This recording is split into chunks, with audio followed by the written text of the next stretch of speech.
Hi teachers, this video is going to walk you through using BrainPop or BrainPopJr, which is now set up through Clever for all teachers in grades K through 8. As I walk you through this, I am going to show you from the perspective of BrainPopJr, but keep in mind BrainPop works exactly the same way and the template looks very similar. There's just higher level content available in BrainPop. If you're not aware of who has access to what, all primaries have BrainPop Jr., intermediates have both BrainPop and BrainPop Jr., and then the middle school has just BrainPop.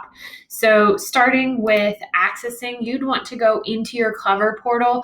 This is where you and students are going to access BrainPop or BrainPop Jr. This is different than we've done it in the past because usually we set it up as a generic login, and we might have shared the generic login with students, even though it was technically a teacher account.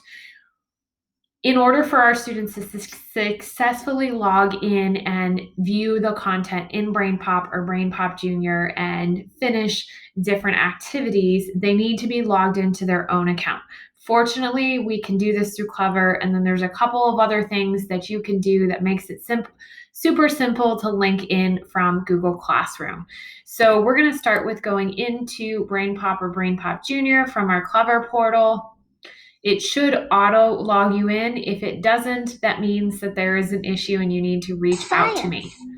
At the top right-hand corner, you'll probably see just a letter, and this would be your first name or whatever it has listed in PowerSchool. So a lot of our teachers who have been teachers in the district for a while, their PowerSchool usernames, their first name is just the first letter of their first name.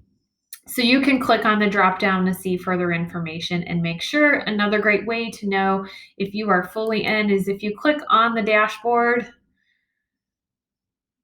you'll see all of your PowerSchool courses in there. So keep in mind, this is linked to Clever, which is then linked to PowerSchool. So as you get new students within 24 hours, they'll automatically be rostered within BrainPop or BrainPop Jr. as well. There will be no setup for you whatsoever. So let's talk about assigning content, because that is what you want to be doing in BrainPop or BrainPop Jr. in order for students to access things. It's really easy. You simply would start with going to whatever content it is that you want to share with students. Let's say I am teaching about American history. I simply go in, I find who it is that I want to teach about.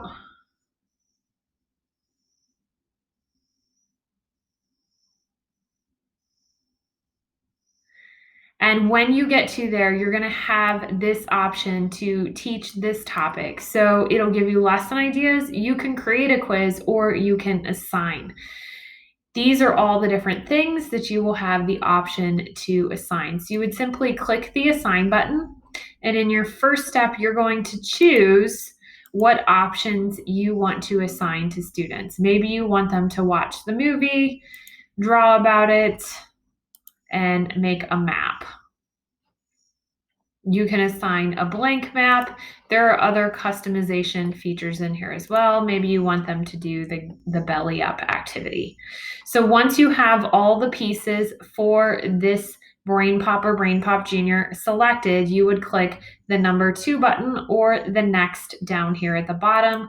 When I click next, it will then title the assignment automatically. You can title this whatever you would want to title it.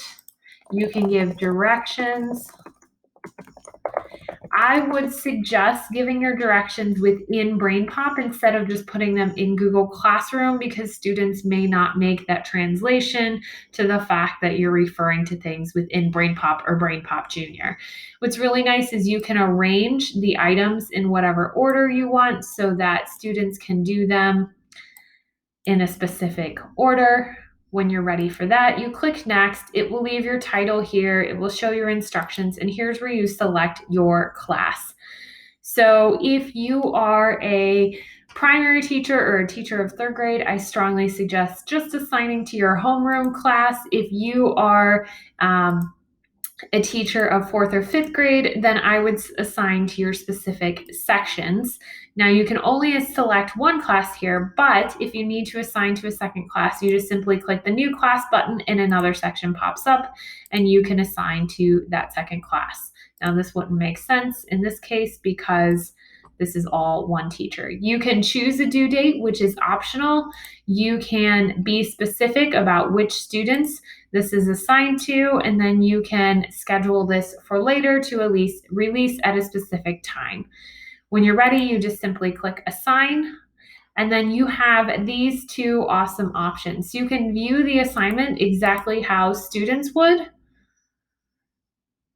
We're going to let that load. So here's what a student would see. They would see the name of the assignment, they would see the class, the instructions, and then they would see each of the activities with a go button to complete them. If I go back to the dashboard and I go to this biography assignment, I can copy this assignment link as well. So if you're a teacher that finds it easier to link directly into Google Classroom, you can click copy that assignment link and put it in Google Classroom. Now, I want to share with you what this would look like for a student and what the student would need to do. I'm not going to be able to show you all the way through because I currently have Clever turned off for students because it is August 19th of 2020. So if you watch this once we have Clever turned back on, then you should be good to go. Okay, so for the purpose of this video, I have pulled up a student account and I am just going to paste that link into the browser. But this would be the link you would paste in Google Classroom. This is what students would see when they go to that link. So it would say, hey, I'm taking you to this assignment. It says log into your student account to view this assignment. Students would simply click log in and then they would click the Clever button. That is it. That will then take them to that assignment in order to complete it. So that is something very doable for most of our students. If they do that, then they'll get directly into the activity. Alternatively, students could go directly to Clever, click BrainPop or BrainPopJr, and then once in there, locate their assignment as well. It is up to you on whatever you feel is best, but I personally think that copy assignment link and dumping that in Google Classroom is going to be much more successful for our students. Just keep in mind, if you try that between August 19th and the beginning of the school year of September 8th, there is a chance you may not get all the way through on the student end while we have some things shut down for students. Also, please keep in mind that this is not going to, you're not going to be able to demo this in a test account because test accounts aren't set up under a classroom that would then be linked in PowerSchool. So you would not be able to fully access a BrainPop through those. So once you're in there, there's lots and lots of content. Remember, BrainPop and BrainPopJr work exactly the same way in terms of the setup. If you are a teacher at the high school in the Extended Learning Center, you'll be sent separate directions for your students accessing the content. It is a little bit different.